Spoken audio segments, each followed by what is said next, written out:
ನಮ್ಮ Sahyadri news channel ಅನ್ನು YouTube, Facebook ಹಾಗೂ ಇನ್ಸ್ಟಾಗ್ರಾಂನಲ್ಲಿ ನೋಡಿ. ಸಬ್ಸ್ಕ್ರೈಬ್, ಲೈಕ್ ಮತ್ತು ಶೇರ್ ಮಾಡಿ ಪ್ರೋತ್ಸಾಹಿಸಿ. 4ನೇ ತಾರೀಕು ಏನು ಶಿವಮೊಗ್ಗ ಲೋಕಸಭಾ ಕ್ಷೇತ್ರದ ಎಣಿಕೆ ಪ್ರಕ್ರಿಯೆ ಇದೆ, ಅದರ ಕುರಿತು ಮತ್ತೆ 3ನೇ ತಾರೀಕು ನೈಋತ್ಯ ಪದವೀಧರರು ಮತ್ತೆ ಶಿಕ್ಷಕರ ಒಂದು MLC ಸ್ಥಾನಕ್ಕೆ ಏನು ಚುನಾವಣೆ ನಡೀತಾ ಇದೆ, ಅದು ಎರಡರ ಕುರಿತು ನಾವು ಮಾಹಿತಿ ಕೊಡ್ಲಿಕ್ಕೆ ಅಂತ ಹೇಳಿ ತಮ್ಗೆ ಇವತ್ತು ನಾವು ಕರೆದಿದ್ದೀವಿ.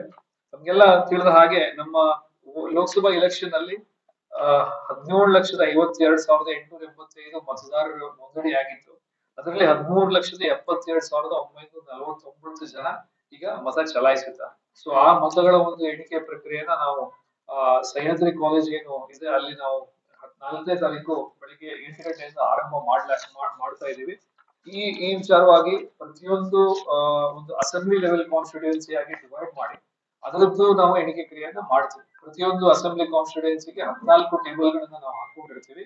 ಈ 14 ಟೇಬಲ್ ಗೆ ಎಲ್ಲಾ ಪೊಲಿಟಿಕಲ್ ಪಾರ್ಟೀಸ್ ಗಳಿಗೆ ಒಂದು ಮೀಟಿಂಗ್ ಮಾಡಿ ಅವರ ಕೌಂಟಿಂಗ್ ಏಜೆಂಟ್ ಗಳನ್ನ ನೇಮಕ ಮಾಡ್ಲಿಕ್ಕೂ ಸಹಿತ ನಾವು ರಿಕ್ವೆಸ್ಟ್ ಮಾಡಿದೀವಿ. ಅವರ ಒಂದು ಸಮ್ಮುಖದಲ್ಲಿ ಮತ್ತೆ ನಮ್ಮ ಅಬ್ಸರ್ವರ್ ಏನ್ ಬರ್ತಾರೆ ಅವತ್ತು ಅವರ ಒಂದು ಉಪಸ್ಥಿತಿಯಲ್ಲಿ ನಾವು ಎಣಿಕೆ ಕಾರ್ಯವನ್ನು ನಾವು ಮಾಡ್ತೀವಿ. ಅದೇ ಜೊತೆ ಸುಮಾರು 5,000 ಪೋಸ್ಟಲ್ ಬ್ಯಾಲೆಟ್ಸ್ ಗಳು ಇಲ್ಲಿ ತನಕ ನಮ್ಗೆ ಮತ ಹಾಕಿದ್ದಾರೆ. ಆ ಪೋಸ್ಟಲ್ ಬ್ಯಾಲೆಟ್ಸ್ ಗಳನ್ನು ಸಹಿತ ನಾವು ಅವತ್ತು ಸೆಪರೇಟ್ ಆಗಿ ಒಂದು ರೂಮ್ ಅಲ್ಲಿ 7 ಟೇಬಲ್ ಗಳನ್ನ ಹಾಕಿ ಎಣಿಕೆ ಕಾರ್ಯವನ್ನು ನಾವು ಮಾಡ್ಲಿದ್ದೇವೆ. ಇದೆಲ್ಲ ಪ್ರಕ್ರಿಯೆಯನ್ನ ನಾವು ಕಂಪ್ಲೀಟ್ CCTV ಆಯ್ತು, ಮತ್ತೆ ವಿಡಿಯೋಗ್ರಾಫಿ ಚಿತ್ರೀಕರಣ ಮಾಡೋದಾಯ್ತು, ಮತ್ತೆ ಎಲ್ಲ ಪೊಲಿಟಿಕಲ್ ಪಾರ್ಟಿಗಳ ಒಂದು ಉಪಸ್ಥಿತಿಯಲ್ಲಿ ನಾವು ಒಂದು ಪಾರದರ್ಶಕವಾಗಿ ಮಾಡ್ಲಿಕ್ಕೆ ಹೊರಟಿದ್ದೇವೆ. ಇದು 21 ರೌಂಡ್ ಆಫ್ ಕೌಂಟಿಂಗ್ ಆಗಲಿದೆ, ಯಾಕಂದ್ರೆ ಅಲ್ಲಿ ಹೆಚ್ಚಿಗೆ ಮತಗಟ್ಟೆಗಳು ಇರೋದ್ರಿಂದ. ಮತ್ತೆ ಶಿವಮೊಗ್ಗ ಗ್ರಾಮಾಂತರ ಮತ್ತೆ ಸೊರಬದಲ್ಲಿ ಮತ್ತೆ ಮೈಸೂರಲ್ಲಿ 18 ರೌಂಡ್, ಅಂದ್ರೆ ಲೀಸ್ಟ್ ಅದು 18ರಿಂದ 21 ರೌಂಡ್ ಆಫ್ ಕೌಂಟಿಂಗ್ ಆದ್ಮೇಲೆ ನಮ್ದು ಕಂಪ್ಲೀಟ್ ಒಂದು ಚಿತ್ರಣ ನಮ್ಗೆ ದೊರಕಿದೆ. ಅದೇ ರೀತಿ ಮುಂದುವರೆದು ನೈಋತ್ಯ ಪದವೀಧರ ಮತ್ತೆ ಶಿಕ್ಷಕರ ಏನು ಕ್ಷೇತ್ರಕ್ಕೆ ವಿಧಾನ ಪರಿಷತ್ತಿನ ಏನು ಚುನಾವಣೆ ಇದೆ, ಅದು 3ನೇ ತಾರೀಕು 8 ಗಂಟೆಯಿಂದ ಸಾಯಂಕಾಲ 4 ಗಂಟೆ, ಬೆಳಿಗ್ಗೆ 8ರಿಂದ ಸಾಯಂಕಾಲ 4 ಗಂಟೆ ತನಕ ಮತದಾನ ಪ್ರಕ್ರಿಯೆ ನಡೆಯಲಿದೆ. ನಾವು ಸುಮಾರು 38 ಅಲ್ಲ ಎಲ್ಲ ಮತಗಟ್ಟೆಗಳ ಒಟ್ಟು 38 ಆಕ್ಸಿಲರಿ ಮತಗಟ್ಟೆಗಳು ಸೇರಿ 38 ಮತಗಟ್ಟೆಗಳನ್ನ ಈ ಚುನಾವಣೆ ಪ್ರಕ್ರಿಯೆಯಲ್ಲಿ ನಾವು ಬಳಕೆ ಮಾಡ್ಲಿದ್ದೇವೆ. ಅದೇ ರೀತಿ ಪದವೀಧರರಲ್ಲಿ 27,412 ಮತದಾರರು ಶಿವಮೊಗ್ಗ ಜಿಲ್ಲೆಯಿಂದ ಇದ್ದಾರೆ. ಅದೇ ರೀತಿ ಶಿಕ್ಷಕರ ಕ್ಷೇತ್ರದಲ್ಲಿ 4,365 ಜನ ಚುನಾವಣಾ ಮತದಾರರು ಅಲ್ಲಿ ಇದ್ದಾರೆ.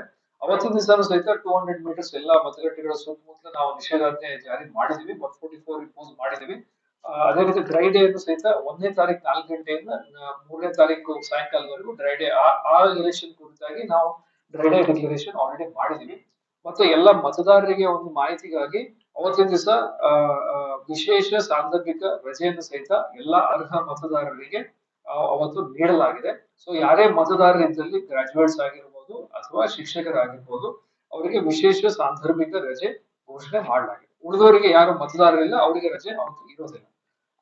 ಮತ್ತೆ ಮತದಾರಕ್ಕೆ ಬರೋರು ಇಲ್ಲ ಯಾವತ್ತು ಮತದಾನ ಮಾಡ್ಲಿಕ್ಕೆ ಬರೋರು ವೋಟರ್ಸ್ ಕಾರ್ಡ್ ಅಷ್ಟೇ ಅಲ್ಲದೆ ಬೇರೆ ರೀತಿ ಚುನಾವಣಾ ಆಯೋಗದಿಂದ ಮಾನ್ಯ ಮಾಡಿರುವಂತಹ ಸುಮಾರು ಒಂದು 14 ಕಾರ್ಡ್ ದಾಖಲೆಗಳು ಬರ್ತವೆ. Aadhaar card, driving licence, PAN card, passport, ಈ ತರ ಅದನ್ನ ಅವರು ಬಳಕೆ ಮಾಡಿ ಸಹಿತ ಅವರು ವೋಟರ್ಸ್ ID ಇಲ್ಲದೆ ಇದ್ರು ಸಹಿತ ಈ ಯಾವುದೇ ಗುರುತಿನ ಚೀಟಿಯನ್ನು ಅವರು ಬಳಸಿ ಅವತ್ತು ಮತದಾನ ಅವರು ಮಾಡಬಹುದು. ಅದೆಲ್ಲ ಮಾಡಿದ್ಮೇಲೆ ಅಷ್ಟು ಬೂತ್ ಗಳಿಂದ ನಾವು 4 ಗಂಟೆ ಆದ್ಮೇಲೆ ನಮ್ಮಲ್ಲಿ ಡಿಮಸ್ಟ್ರಿಂಗ್ ಸೆಂಟರ್ ಇರ್ತದೆ ಪ್ರತಿಯೊಂದು ಕಾನ್ಸ್ಟಿಟ್ಯೂಯೆನ್ಸಿಯಲ್ಲಿ. ಆ ಡಿಮಸ್ಟ್ರಿಂಗ್ ಸೆಂಟರ್ ಗೆ ನಾವು ಅದನ್ನ ಮತಗಟ್ಟೆಗಳನ್ನ ಬ್ಯಾಲೆಟ್ ಬಾಕ್ಸ್ ಗಳನ್ನ ತೆಗೆದುಕೊಂಡು ಬಂದು ನೆಕ್ಸ್ಟ್ ಅದನ್ನ ಮೈಸೂರಲ್ಲಿ ನಾವು RC ಆಫೀಸ್ ಅಲ್ಲಿ ಅದನ್ನ ಡಿಪಾಸಿಟ್ ಮಾಡ್ಬೇಕಾಗುತ್ತೆ. ಮೈಸೂರು RC ಅವರು ಇದಕ್ಕೆ ಒಂದು ಚುನಾವಣಾ ಅಧಿಕಾರಿ ಆಗಿರ್ತಾರೆ, ರಿಟರ್ನಿಂಗ್ ಆಫೀಸರ್ ಆಗಿ ಆಯ್ಕೆ ಅಂದ್ರೆ ಅವರು ನೇಮಕವಾಗಿರ್ತಾರೆ. ನಾವೆಲ್ಲ ಅವ್ರ ಜೊತೆಗೆ ಅವ್ರಿಗೆ ಸಪೋರ್ಟ್ ಮಾಡಿ ERO ಆಗಿ ನಾವು ಕೆಲಸ ಮಾಡ್ತಾ ಇರ್ತೀವಿ. ಸ್ಮಾಲ್ ರೀಸನ್ ಇಂದ ನಾವು ರಿಜೆಕ್ಟ್ ಮಾಡಿರಲ್ಲ. ಹಾಗೇನ್ ಇತ್ತು ಅಂದ್ರೆ ನಮ್ ಮೊದ್ಲೇ ತಿಳಿಸಿರ್ತಾರೆ, ಆತರ ಏನ್ ಸ್ಮಾಲ್ ರೀಸನ್ ಗೆ ರಿಜೆಕ್ಟ್ ಮಾಡಲ್ಲ. ನೀವು ಗೆರೆ ಹಾಕ್ತೀರಾ ಅಂದ್ರೆ ಗೆರೆ ಹಾಕಿ ಒಂದೊಂದು ಹಿಂಗ್ ಹಾಕಿದ್ರು ಒಂದೊಂದ್ ನಾವು ಕನ್ಸಿಡರ್ ಮಾಡ್ತೀವಿ. ಒಂದೊಂದ್ ಹಿಂಗ್ ಬರೆದ್ರು ಸಹಿತ ನಾವು ಅದರಿಂದ ರಿಜೆಕ್ಟ್ ಮಾಡಲ್ಲ. ಅಷ್ಟು ಸಣ್ಣ ರೀಸನ್ ಇಂದ ನಾವು ರಿಜೆಕ್ಟ್ ಮಾಡಿರ್ತೀವಿ. ಅದ್ರ ಪ್ರಕಾರ ಆಗಿರುತ್ತೆ. ಮತಗಟ್ಟೆ ಅಂದ್ರೆ ಮತ ಎಣಿಕೆ ಕೇಂದ್ರ ಏನಿದೆ ಅಲ್ಲಿ ಕೂಡ ನಾವು 3 ಲೆವೆಲ್ ಆಫ್ ಸೆಕ್ಯೂರಿಟಿನ ಮಾಡ್ಕೊಂಡಿರ್ತೀವಿ.